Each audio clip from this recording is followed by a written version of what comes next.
Mume wangu usiku anageuka na kuwa na kichwa cha punda kinachotoa pesa, alisikika mwanamke anamwambia mchungaji. Mchungaji anashituka. Namuuliza yule mwanamke, unasemaje? Mwanamke anarudia tena kusema, mume wangu usiku anageuka na kuwa na kichwa cha punda kinachotoa pesa. Tena ushahidi ni huu hapa katika simu yangu, nilimpiga picha usiku. Mchungaji anachukua simu na kuangalia, na ghafla anaanguka chini na kupoteza fahamu. Ungana nasi katika simulizi hii yenye mafunzo makubwa ndani yake. Usiku ulikuwa umetanda kimya kizito juu ya nyumba ya mchungaji Ezra. Saa ya ukutani iligonga mara 3, sauti yake ikisikika kama hukumu ndani ya moyo wake. Alikaa sebuleni peke yake, Biblia ikiwa wazi mezani, lakini macho yake hayakusoma neno hata moja. Mistari ya maandiko ilichanganyika na machozi yaliyokuwa yakijikusanya polepole, kana kwamba moyo wake ulikuwa umechoka kupigana. Mchungaji Ezra alikuwa sauti ya faraja kwa wengi, nguzo ya matumaini kwa waumini wake.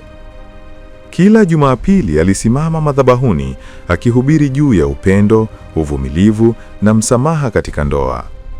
Lakini nyuma ya mlango wa nyumba yake, maneno yale yale yalikuwa yakimchoma kama miiba.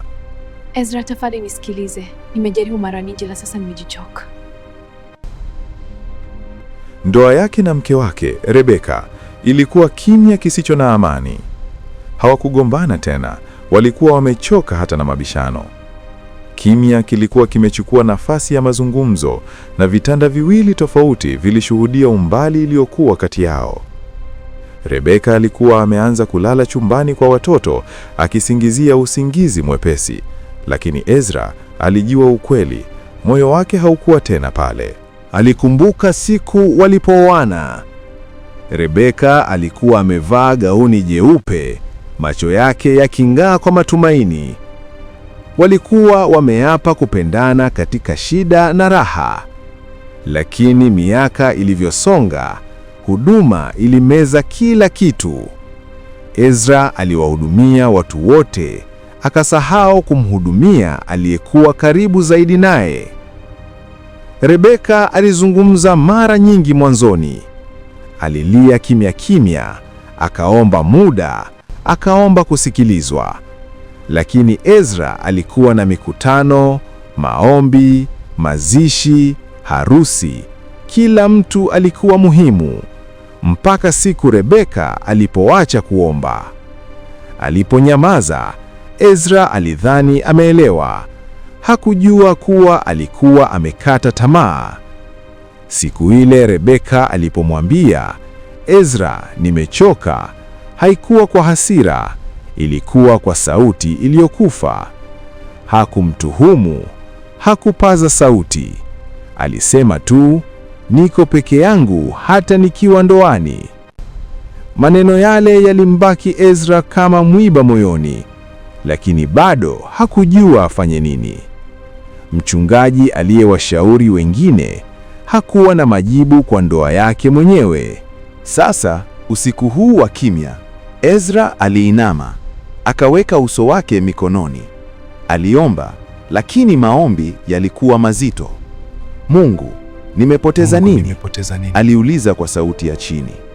Hakuhisi jibu, alihisi tu uzito wa makosa yake. Asubuhi ilipofika, Rebeka aliondoka mapema bila kusema neno. Mezani aliacha kikombe cha chai kisichoguswa na barua ndogo. Ezra aliifungua kwa mikono inayotetemeka. Ezra, siendi kwa sababu na kuchukia. Naenda kwa sababu najipopeza nikikaa. Nahitaji kujiponya. Usinifuate sasa, jitafute kwanza. Barua ile ilimvunja kabisa. Aliketi sakafuni, akalia kama mtoto. Kwa mara ya kwanza, hakujali hadhi yake wala jina lake kama mchungaji. Alikuwa mwanaume aliyepoteza mke wake kwa sababu ya kutojali. Mwanaume aliyeshindwa kulinda ndoa yake. Siku zilizofuata, Ezra aliendelea kuhubiri, lakini sauti yake ilikuwa nzito. Waumini waliona mabadiliko, lakini hawakujua chanzo. Kila mahubiri juu ya upendo yalikuwa kama kisu moyoni mwake. Alianza kuelewa kuwa huduma bila upendo nyumbani ni ombwe tupu. Katika majonzi yake, Ezra alianza safari ya toba, si madhabahuni bali moyoni. Alianza kusikiliza kimya chake mwenyewe, kukubali udhaifu wake, na kwa mara ya kwanza alikiri, hata wachungaji wanahitaji kuokolewa ndani ya ndoa zao. Simulizi ya Ezra haikuwa na mwisho wa furaha bado. Ilikuwa simulizi ya machozi, ya kujifunza kwa kuchelewa, na ya matumaini madogo yanayochipuka katikati ya maumivu.